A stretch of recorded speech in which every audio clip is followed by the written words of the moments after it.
যে 25 তারিখে তো সকলে জনাব তারেক রহমান দেশে আসবেন, তার জন্য জনগণ উতলা হয়ে থাকবেন। এই সময়ে এই সন্ত্রাসীদেরকে বাহিরে পাঠানোর একটা প্রক্রিয়া চলছে। আমরা বাংলাদেশের জনগণকে সাথে নিয়ে বলতে চাই, জনাব তারেক রহমান আসবেন, এর জন্য আমরা ইনকিলাব মঞ্চ 25 তারিখে কোনো প্রোগ্রাম রাখি নাই, এবং আমরা মনে করছি যে জনাব তারেক রহমান দেশে ফিরে আমাদের এই আন্দোলনের সাথে তিনিও একত্রতা পোষণ করবেন। এবং জনাব তারেক রহমান যথেষ্ট বুদ্ধিসম্পন্ন, প্রজ্ঞামান এবং দেশপ্রেমিক মানুষ বলেই আমরা মনে করছি।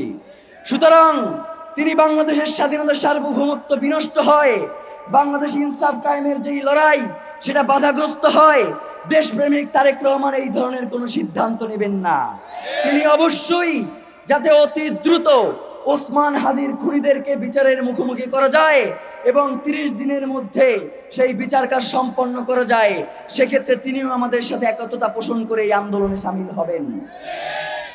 রক্তের বদলা রক্তই হয়, রক্তের বদলা কখনো সুশীলতা হয় না। রক্তের বদলা আজকে শহীদ ওসমান হাদিকে যারা হত্যাযজ্ঞ করে তুলেছে, যারা শহীদ ওসমান হাদিকে কিভাবে হত্যা করা যায় সেই পরিকল্পনা দেশে বসে করেছে, তাদের সাথে আর কোনো সুশীলতা মারাবো না আমরা। তাদেরকে এই বাংলাদেশের মাটিতেই তাদের জানাজা এবং দাফনের ব্যবস্থা করব আমরা। যারা আমাদের জীবনকে জাহান্নাম বানাতে চায়, আমরা শাহাদাতের মধ্য দিয়ে তাদের জীবনকে জাহান্নাম বানিয়ে দিব। আমরা শহীদ ওসমান হাদির রক্তের সাথে কোন ধরনের বেঈমানি সহ্য করব না। প্রিয় ভাইয়েরা, শহীদ ওসমান হাদি আপনাদেরকে বারবার একটা কথা বলতো যে আমি 5 বছরের জন্য বাংলাদেশের রাজনীতি করতে আসি নাই, আমি বাংলাদেশের রাজনীতি পরিবর্তন করার জন্য এসেছি। যারা বাংলাদেশের রাজনীতিকে ক্ষমতা এবং দখলদারিত্বের মাধ্যমে রাজনীতি করতে চায়, আমি তাদের জন্য বাংলাদেশের রাজনীতিকে কঠিন করে দেওয়ার জন্য এসেছি। আপনারা দেখেছেন শহীদ ওসমান হাদি জীবিত থাকা অবস্থায় ফজরের পরে বিভিন্ন মসজিদের সামনে গিয়ে আপনাদেরকে গিয়ে দাঁড়াইতো, বলতো যে আমারে ভোট দেয়া লাগবে না, আপনারা বাংলাদেশের এমন কাউকে ভোট দেন যে ইনসাফের কথা বলে, যে বাংলাদেশের স্বাধীনতা সার্বভৌমত্বের পক্ষে লড়াই করে, যে বাংলাদেশকে চায় দিল্লির দাসত্ব থেকে বেরিয়ে আসুক, তাকে আপনারা ভোট দেন।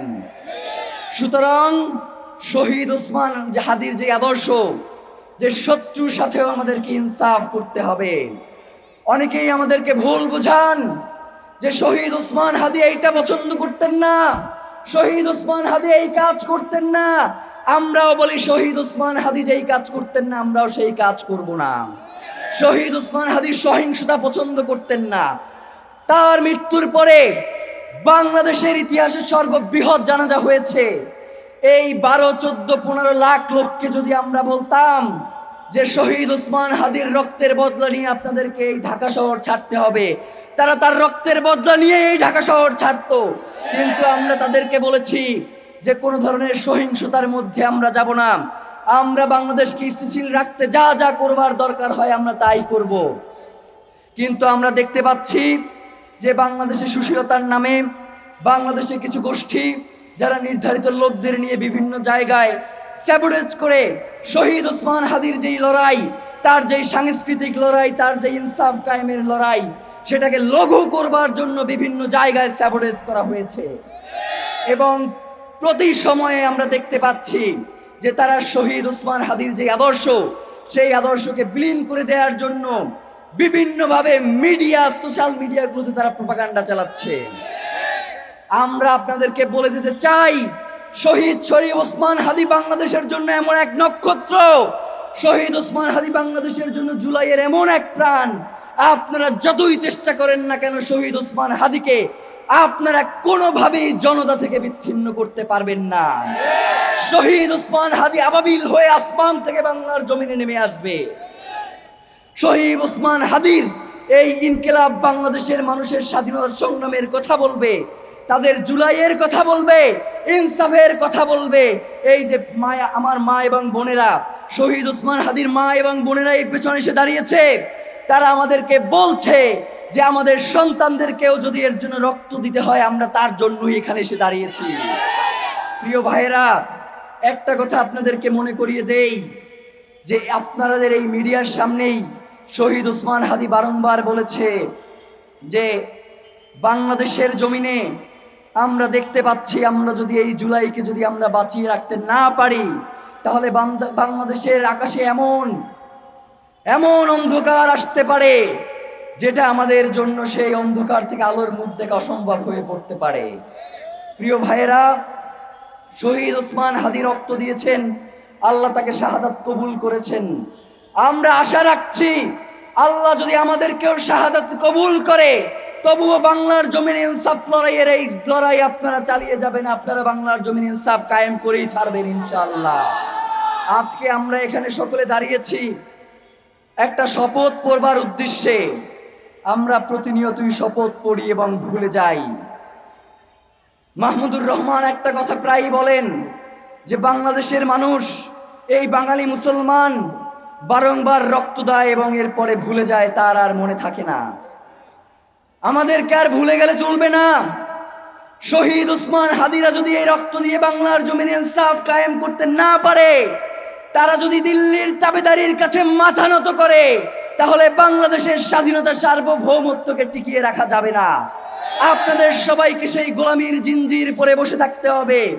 আমরা চাই শুধুমাত্র ইনকিলাব মঞ্চ নয়, শহীদ ওসমান হাদির মাথায় গুলিবিদ্ধ করে শুধু শহীদ ওসমান হাদিকেই হত্যা করা হয় নাই, তারা বাংলাদেশের মাথায় গুলি চালিয়েছে, তারা বাংলাদেশের মস্তিষ্ককে নাই করে দিতে চেয়েছে। বাংলাদেশ জুলাই পরবর্তী যেই মাথা উঁচু করে দাঁড়িয়েছে, তারা সেটাকে নস্যাৎ করে দিতে চায়। তারা কোনোভাবেই চায় না যে বাংলাদেশের সার্বভৌমত্ব বিশ্বের বুকে মাথা উঁচু করে দাঁড়াক, যার জন্য তারা আপ্রাণ চেষ্টা করে যাচ্ছে। আমরা এও জানছি যে তারা আমাদের ভাইদেরকে হত্যার জন্য এখনো বিভিন্নভাবে প্রচেষ্টা করে যাচ্ছে। আমি আপনাদেরকে জানিয়ে রাখি যে কোনোভাবেই শহীদ ওসমান হাদি কেন, আমাদের প্রত্যেককেও যদি মেরে ফেলা হয়, তবুও বাংলার জমিনে একজন যদি জীবিত থাকে, সেও ইনসাফ কায়েমের জন্য এই লড়াই চালিয়ে যাবে। ভাইরা, অনেক কথা বলতে মন চায়। আমাদেরকে বিভিন্ন জায়গা থেকে বলা হয়, ভাইরা আপনারা কঠোর আন্দোলন কইরেন না, তাহলে সরকার পইরা যাইতে পারে। আমাদের এই কঠোর আন্দোলনের কারণে যদি সরকার পইরা যায়, তাহলে তো সরকার ঠিকই নাই, সে তো পইরা যাওয়াই উচিত।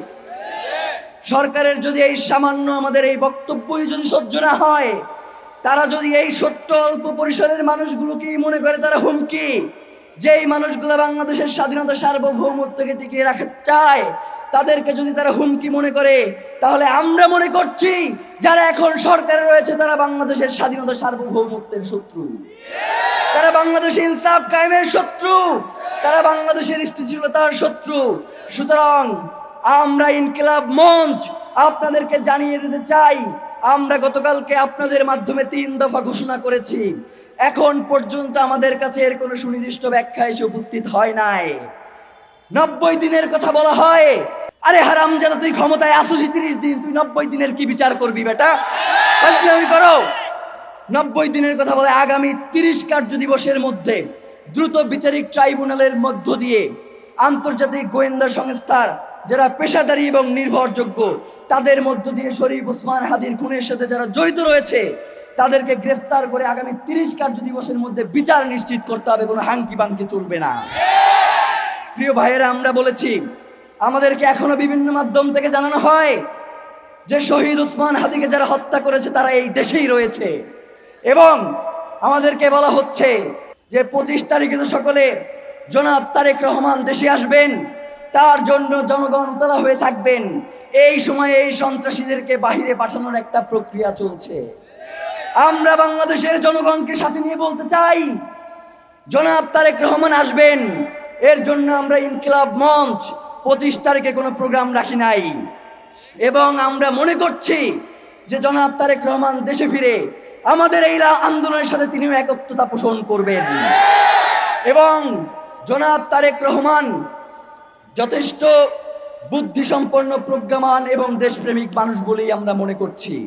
সুতরাং তিনি বাংলাদেশের স্বাধীনতার সার্বভৌমত্ব বিনষ্ট হয়, বাংলাদেশ ইনসাফ কায়েমের যেই লড়াই সেটা বাধাগ্রস্ত হয়, দেশপ্রেমিক তারেক রহমান এই ধরনের কোনো সিদ্ধান্ত নেবেন না।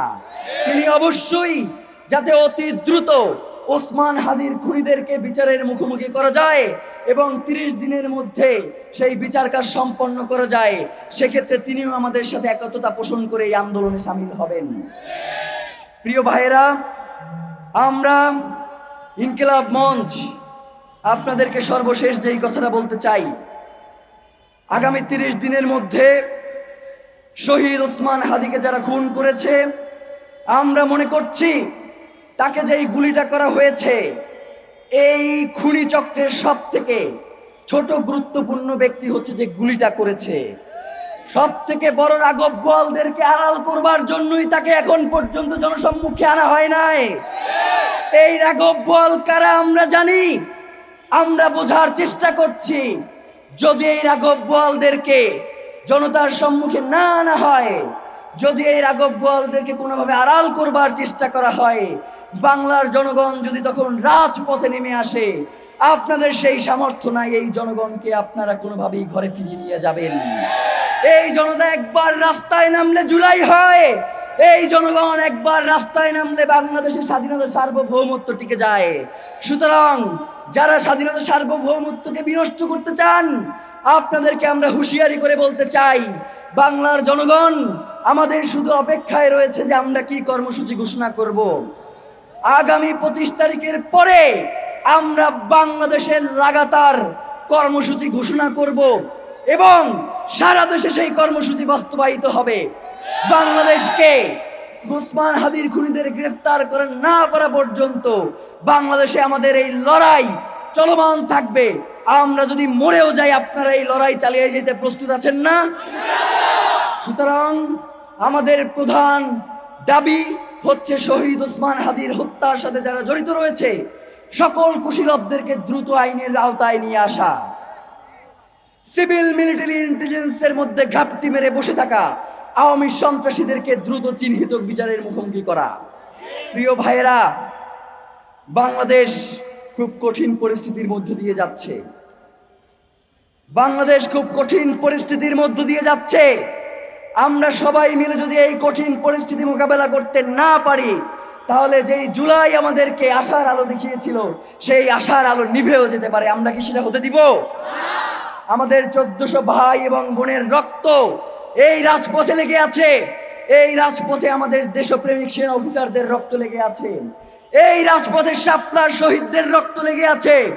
এই রাজপথে শহীদ ওসমান হাদির রক্ত লেগে আছে। এই রক্তের সাথে বাংলার জনগণ বেইনসাফি করতে পারে না, আমরা বিশ্বাস করি না।